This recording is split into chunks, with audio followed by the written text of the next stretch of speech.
Have you ever picked up a piece of fabric and just wondered? Wondered about the story behind it? Because sometimes an object is so much more than just an object. Sometimes its threads hold the history of a place, the incredible skill of generations of people, and really the soul of an entire culture. And today, we're going to unravel one of those stories. So, I'll ask you straight up, can a piece of fabric really tell a story? I absolutely think so. And the one we're diving into today, it speaks volumes about resilience, about adaptation, and about the sheer beauty of human craftsmanship that just refuses to fade away. All right, to kick things off, just listen to this quote. The Dhaniakhali Saree is called a golden crop in the world of Bengal handlooms. I mean, that tells you everything, right? This isn't just a piece of clothing we're talking about. To the people of the region, it's a treasure. It's like a harvest you can wear. So our story begins, like all the best stories do, in a very specific place. We're heading to the Hooghly district in West Bengal, India. Right here, this is the fertile land that gave birth to this amazing textile. And the sari itself gets its name from a town called Dhaniakhali, which is the absolute heart of this weaving tradition. You can just feel it. The land and the loom are completely connected here. Now here's where it gets really interesting. Before the sari became their claim to fame, the weavers of Dhaniakhali were already masters at their craft. But they were famous for something else. They made these incredibly fine, crisp dhotis for men and exquisite shawls. They were said to be so fine they were actually compared to the legendary Dhaka muslin, a fabric so delicate it was practically mythical.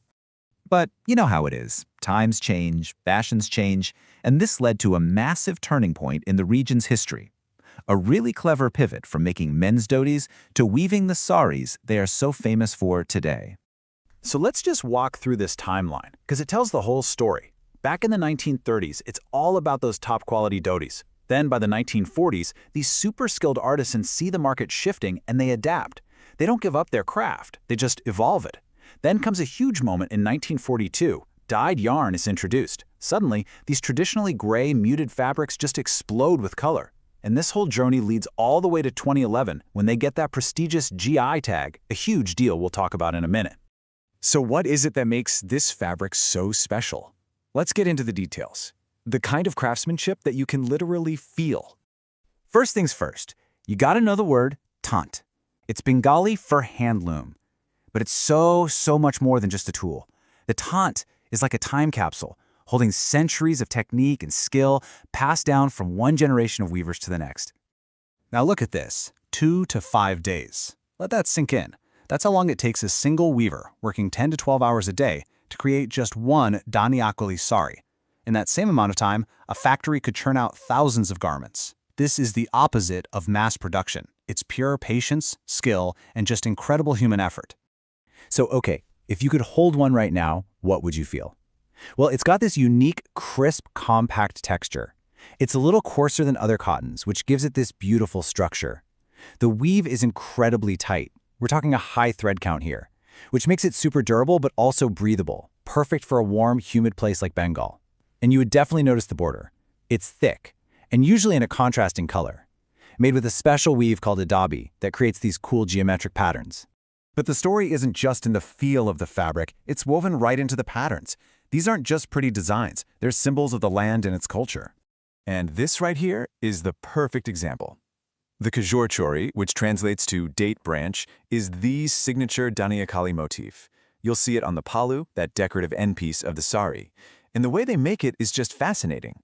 The weavers actually twist 2 different colored threads together to create this distinct V shape, this arrow-like pattern. It's the sari's calling card. And it doesn't stop with the Kajorchori. You'll also find other amazing designs that celebrate the region's farming roots. Motifs like doner sheesh, which means paddy stock, are often woven in, along with other simple geometric patterns. It's all a tribute to the land that makes this craft possible. So this whole journey of adaptation, incredible skill, and cultural symbolism, it all brings us to today, where the Dhaniakhali Saree is officially recognized as a protected cultural treasure. And there it is, the official seal of approval. This document from 2011 is the Geographical Indication, or GI tag, for the Dhaniakhali Saree. This was a massive moment in its history. It was a formal way of saying, yes, this sari is unique, its quality is tied to this specific place, and we honor the generations of weavers who perfected it. So what does a GI tag actually do? Well, it makes it official. It legally certifies that a true Dhaniakhali Saree can only come from this specific region in the Hooghly district. This is huge because it protects the weavers' livelihoods from cheap fakes and ensures that when you buy one, you're getting an authentic piece of this amazing handcrafted legacy. And this brings us to some really practical advice. How can you spot the real deal? First, touch it. Feel for that unique, slightly coarse, compact texture. Then, look for that thick, dobby border. Hold it up and check the weave. It should be dense and even. And of course, hunt for that unmistakable Kejor Chori V pattern on the palu. And that kind of leaves us with one final thought. We've seen how a simple piece of cotton can carry a century of history, artistry, and identity in its threads. Which makes you wonder, right? In our world of fast fashion and wanting everything right now, how do we make sure that these beautiful, time-honored stories keep getting woven into our future?